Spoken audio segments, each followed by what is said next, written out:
Значи, сега тук ще правим едно такова малко обектче. В тая ниша, горе вдясно, там някъде, в тази зона, ще е вътрешно цяло на термопомпа. Тук трябва да сложим 120 литров болер с серпентина. И по тях тук отдолу сложим едно буферче. И от буфера водата директно в колекторната кутия. Интересното е, че човека не пожела да слага конвектори и затова тук ще има 3 радиаторчета по 1,60 м на 300 високи. Тук.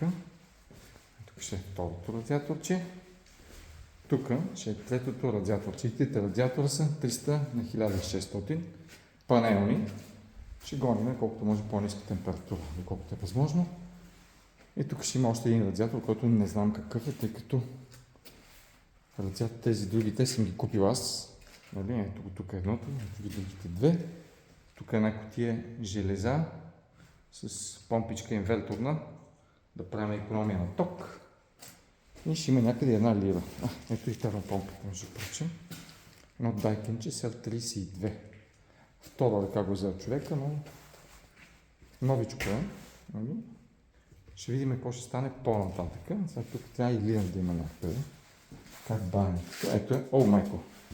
Ето тук ще има и лира, обаче ако ще монтирам аз, ще трябва тук да си поиграя малко, защото както виждате, колегата тук му е било презона работа, точно откъде ще мине тръбата, тук го е направил време там.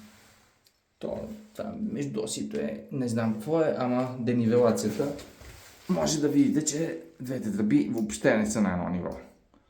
Даже дъщеря ми ще го види това, че тя дали не е майстор. И така, ако искате да видите какво ще стане с този обект, абонирайте се, четете, гледайте и ще ви държим в течение. Надявам се да стане за няколко дена.